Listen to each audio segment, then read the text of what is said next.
We are in the age of the divine human spirit.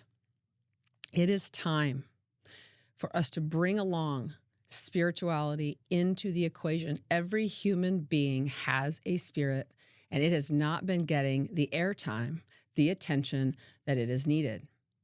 In our mental health model, we deal only with humans as unhealed, as damaged, and as wounded, and as problematic. And that is simply not true. How did I come to that conclusion?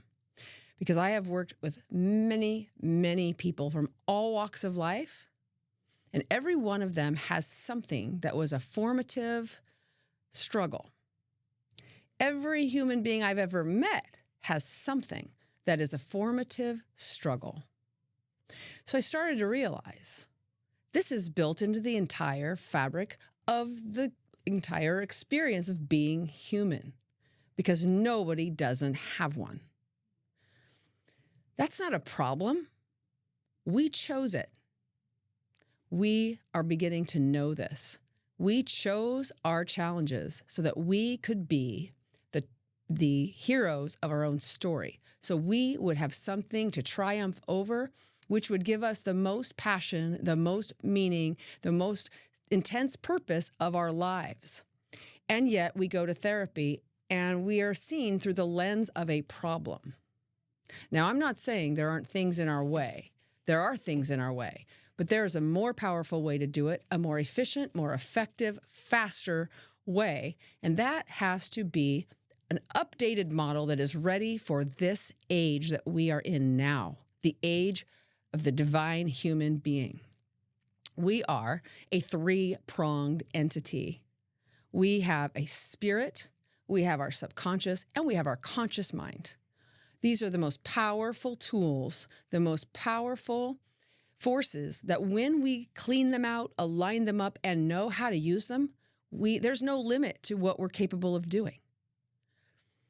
After seeing the transformations that are happening in my office, I was moved. I could no longer stand it that I was transforming the person's life across from me, and there were 50,000 other people who needed that very same transformation. That's why I started my podcast, and I'm on this channel. I spend most of the money that I make, probably all of it, to get my message out because humanity needs this. The old models aren't working. We all feel it. And we somehow deep inside of us know it.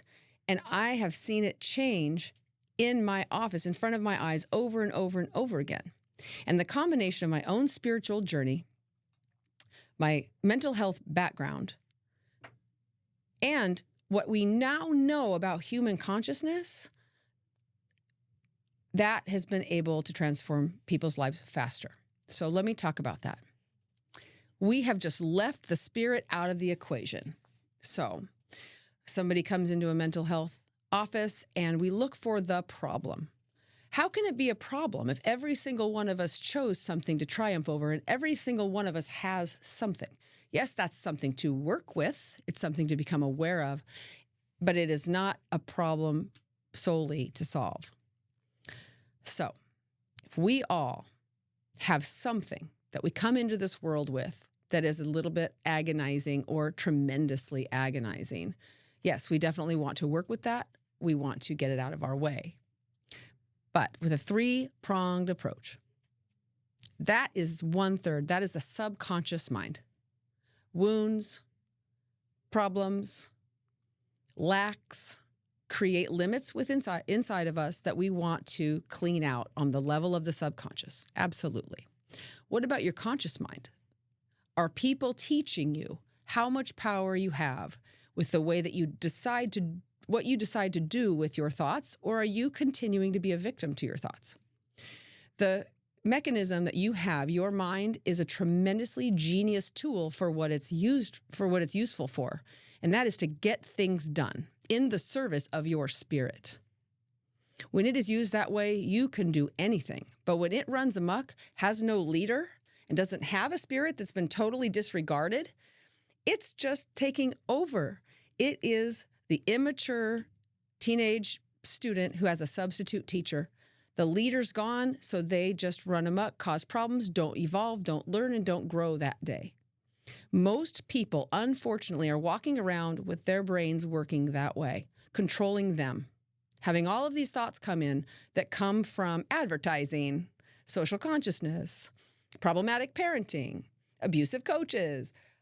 All of these are not you, but they are running you. And who has been teaching you what to do with them? Well, that's what I'm here to do. One thing you can do right now to change the way your thinking is working for you or not working for you is to divide those thoughts. Simply do this. Divide your thoughts into what serves you and what doesn't serve you as they come in. It's a little sorting game. So a thought comes in, and that thought says, oh my gosh, there's 50 other people applying to this job. You and your spirit who wants the job can then quickly decide, does that thought help me apply for the job or not? No, absolutely it does not. Calculating how many people I'm competing against will not help me get the application done. That goes in the does not serve box. All right, now I can say something back. Do I want the job? Yes, I do. Then I must apply, right? Then my job is to do the best application I can. Now I can use my thought to do that application really well. That's what my mind is for. Not to torment me and tell me there are 50 other people that I'm going against. And I get to choose because my spirit is alive. My spirit is the part of me that knows why I'm here, what I want, and where I'm going, what I'm dreaming about. We have not been allowed to dream, just thinking that we're a left brain where we need to add content. If we just add enough content, we'll be smart enough to be something. No, no, no. My spirit is what takes me to every dream I've ever had, and my mind is my worker bee that I will make do all the things so that we can go there. And so I, the spirit, get to decide. That thought doesn't help me do it, it's out. This one serves me, empowers me, makes me feel alive. I'm keeping that one. Pretty soon, that mind is working for you. That mind is just getting things done. And beautifully, you can pick it up when you need it. And when you don't, it goes quiet. This is 1/3 of the equation of human empowerment. And we aren't teaching our children this in school. We're not teaching our clients in therapy. This is what is incredibly frustrating. And this is why our children, our teenagers, are very frustrated. They keep getting told, you need to learn this content. By the way, who decided? Oh, sorry, your spirit doesn't matter. We decided what you need to learn. But what about AI? Can't we pretty much learn anything now? Oh, yeah, but 80 years ago, we decided it was this, and it's still going. Okay, I wonder why the young people are struggling right now. Because we are in the age of the divine human spirit. The old model had to do with building us up to something. Making something of yourself was a phrase that was used. You've got to make something of yourself. What's the implication of that statement? That you weren't something. That you weren't something until we added all of these layers to you. Wait until you learn how to behave. Wait until you learn how to play sport better. Wait till you learn math. Then eventually you might be something. Those days are gone, people, and we are in a new age. People come into this world with a way of being. They already have a way of being. They have a way of filtering reality. They have things that they love to do and that light them up and make them smile and laugh and have endless energy. And they have other things that they find hurtful and abhorrent and they feel averse to. They come in with a blueprint of beauty and perfection, and they just want to be able to explore those passions, those interests, find out more about what they love, what they long to be. They have a spirit already formed, except that old model of make something of yourself is no longer working. Education needs a revamp. Mental health needs a revamp. And what we're missing is the spirit element. Back to that. Have we taught our children, our young people, to dream about what they most long for in life from the time they're little? that mechanism inside of us taps our spirit, and it enlivens us, energizes us, and innervates us to do, explore, become. It also has the power to totally make us fearless, but people aren't teaching this. So let me tell you a little bit about how the heck I came to figure this out. It started with not being able to stand it here. I simply couldn't stand that all joy ended up getting ruined.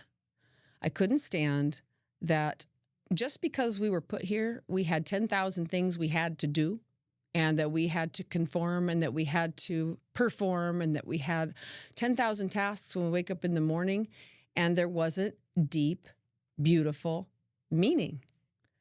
So that led me on a path of spirituality because I wanted to stop the suffering.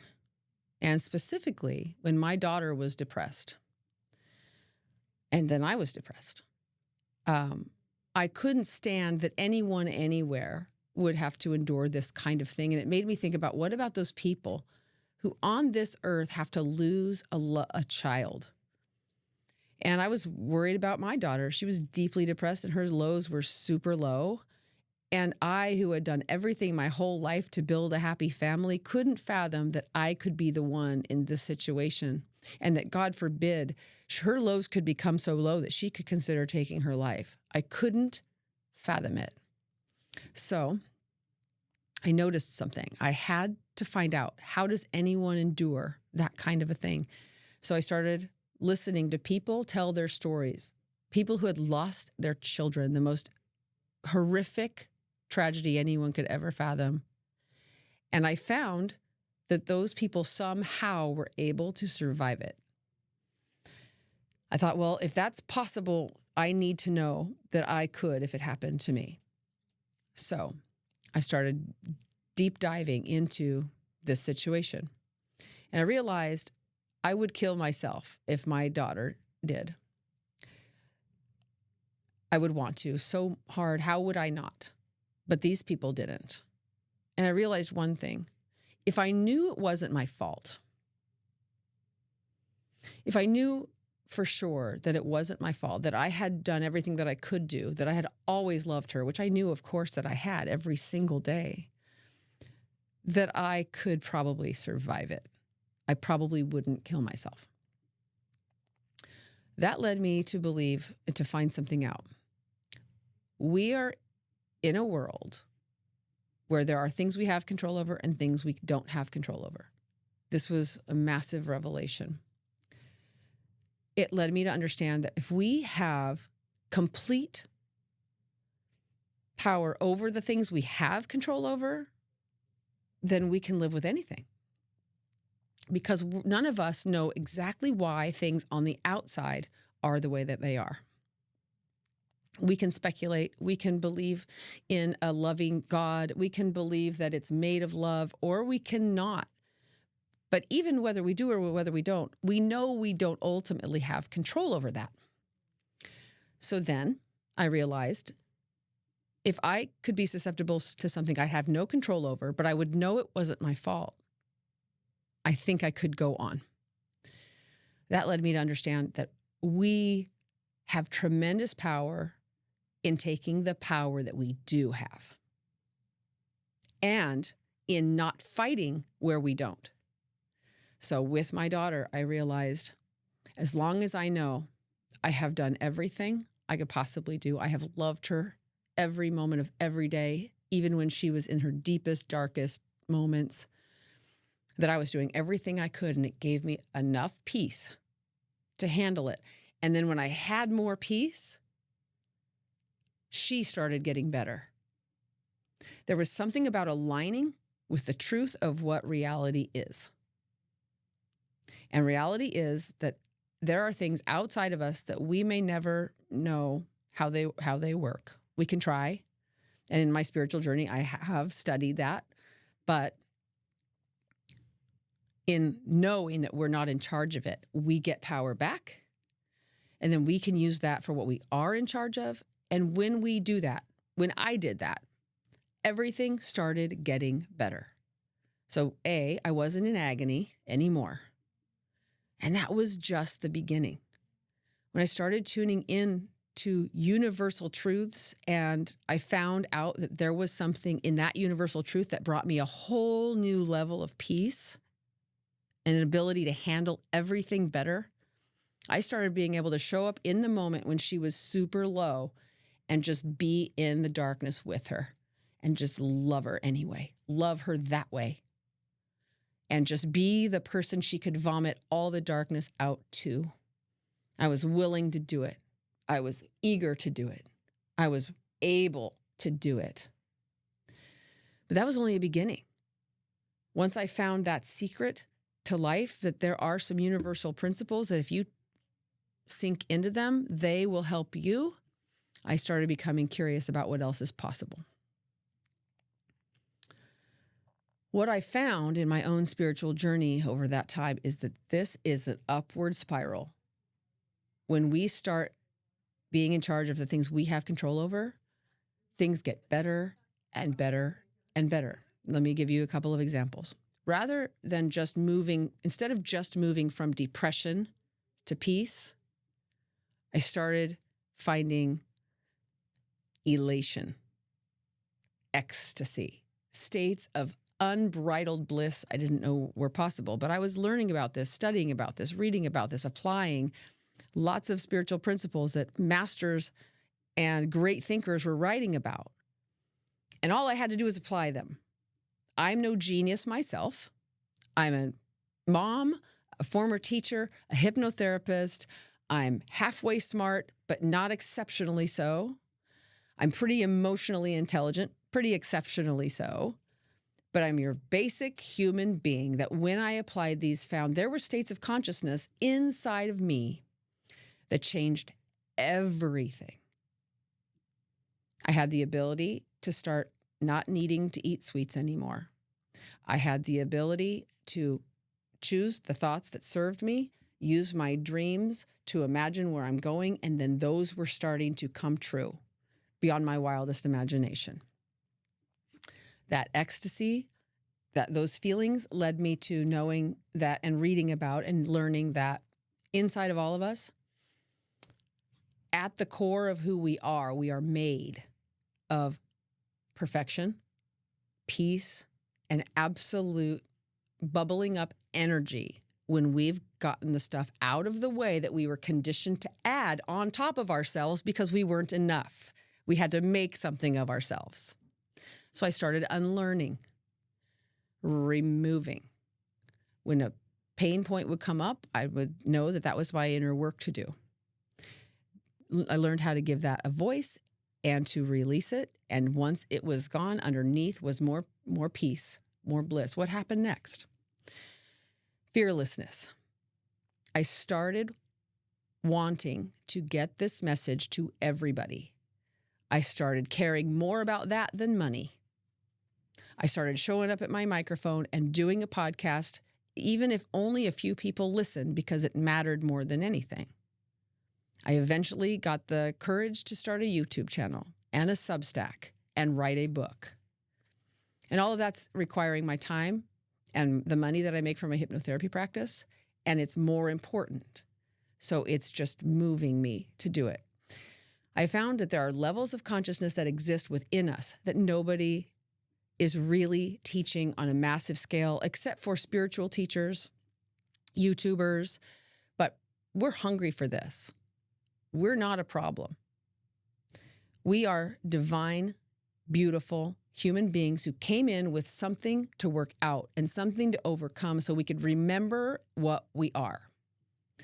So back to the therapy model that's not working and back to the education model that's not working. You are not a problem. If your therapist is seeing you as a problem, that's a problem. You are a spirit where certain things light you up, and when you dream about those, you get energy. If you have blockages, that's your stuff to work out so that you can triumph over, and that's the subconscious piece that we can get to. Only with hypnotherapy, we can get to it directly and faster. And we don't have to see you as a problem because you're not. And then we can teach you, how do you use your consciousness in a way that does all the things checks all the boxes, ticks all the to-do list so that your spirit can go after everything it loves.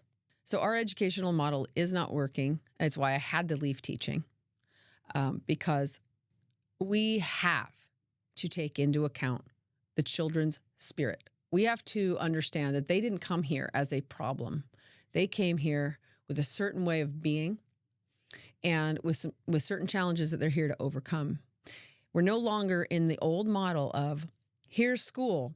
Some people are really good at it. They're the good kids. Some people really can't handle it. They're the bad kids. Nobody's good. Nobody's bad. Everybody's perfect. Yes, they come into different circumstances. They just need different things. But every human being has come here with challenges, with ways that they filter reality, and they need a loving place to be able to explore all the kinds of experiences one can follow in the world and find out which they're made for, which ones light them up. We need schools to be filled with music, dance, art, math, all of it, sports. We need kids exposed to all of those things, and we need to tune into what happens when they do that again. If all information is available to us, then we have to rethink what basic skills do they need to navigate all the information that exists, that is already available to them. And they could be the common thread of what they would love to do with information that they can find out on a subject that they care about. That's all available to us. Every kid in a classroom could feel seen, valued, and find something they are interested in because all the information is available. They don't need to download and memorize it. They need to know what they care about, what they want to find out about it, how to find out about it. That's the new age of education. Our teenagers are struggling because they do not believe in the old way. And if their parents are saying the same things to them that their parents said to them, that's failing. So since we can't change the education system overnight, and if you're a parent of a teenager, hear their story.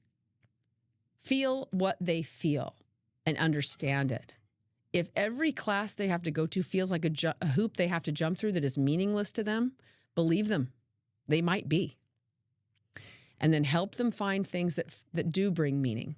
Good conversations, relationships, extracurriculars, anything. Because if they're getting nothing that's deeply fulfilling at school, they're going to need it on the outside so that they can survive it. So many of the problems that we're having is because we haven't been courageous enough to acknowledge that we are all spirits here. And we've been dealing with ourselves as problems, and we have been walking around as unhealed problems, fighting against each other, competing against each other, because everyone's lacking the acknowledgement of what they truly are. So people are unhappy. People are seeking and searching and missing and hoping to find flaws in other people because they feel it themselves. The age of the divine human spirit is acknowledging what we are, and that every human being is that. And when we start living that way and thinking that way, now we're loving each other. Flawed, different, seeing things differently than we do. We don't even have to hang out with them, but we can see that they are here on their own journey for their own thing. It just might not match up with what we seem to be here for ours, but we can love that person. They chose to be here like this to get their lessons, and I chose to be here like this to get my lessons. And we can acknowledge each other in love and compassion, even when we don't need to overlap, even when our lives don't serve to be in each other's. It's okay. We can love them anyway and then do our work as they do their work. It might not look anything like ours, but we are the same. We're a spirit who came here for certain things to figure out and had certain challenges that we had to pick up in order to do it. And if we don't acknowledge that truth as a society, then we're walking around with blindfolds on, hurting people, hurting them through their education. Children not having their parents and loved ones really, really see them and usher them forth, but instead telling them they need to be doing this better and they need to be doing this better. They needed to be building that skill so that they'll become something, even though they already know they are something. Without this acknowledgement, we'll keep treating therapy as there's something wrong with you, even though there's nothing wrong with you other than there's something to deal with that maybe has been in your way for too long. And your spirit is crying out for something more. And we're going to start talking to that spirit who can get you dreaming to get there and using your thoughts to serve you to get there, and then healing the old stuff to get out of your way. That is faster. That's what we need. And it is time. We're not able to wait decades anymore. The time is now. We're all ready for it. And this is the shift that is happening.